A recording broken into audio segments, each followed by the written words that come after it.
What's the weather going to be like? Well, and I think the sea state on the calm side, certainly you won't get it going across Loch Ness this afternoon, I'm sure.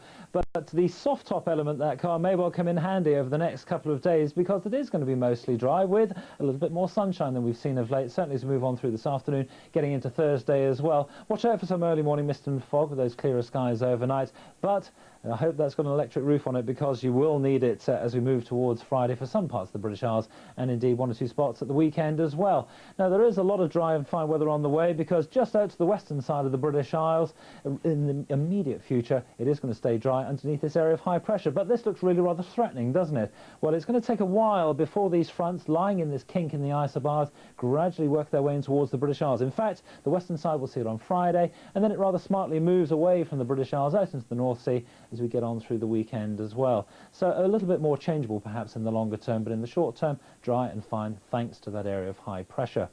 Now, it started off really rather cloudy today across many parts of the British Isles, but as the mornings progress, well, some of that cloud has managed to dissipate anyway, and it looks as though there's going to be some decent sunny spells around for this afternoon as well. I would have thought southern and eastern Scotland perhaps favoured there, parts of East Anglia, the southeast, right down into the Channel Islands, perhaps the far west of Cornwall too. And where you get the sunshine for any length of time, well, we might just push towards 24, maybe even a 25. Gravesend, top of the shop at the moment, and it may well be the warmest spot of the day. But elsewhere, if you're working around about 20 degrees, you won't be far off, save where there is a little bit more cloud in the far north.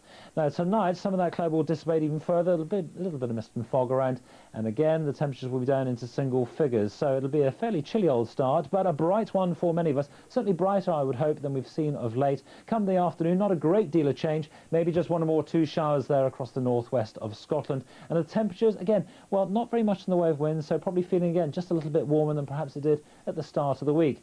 I just want to take you out into the Atlantic again, just to remind you of the fact that we have got this banner of cloud here, and that is going to become increasingly a factor into the western side of the British Isles on Friday. So expect more cloud and rain for western Scotland, Northern Ireland, showery bursts perhaps for the western side of England and western Wales, and late on in the day we might get a heavy shower down in the southeast as well, but still feeling on the warm side. But as I was saying, those fronts don't hang around for very long. They do manage to get away into the North Sea. So Saturday starts off pretty wet on this eastern side, but then somewhat dry and brighter conditions, and not a bad Sunday either. Anna, hope that's it.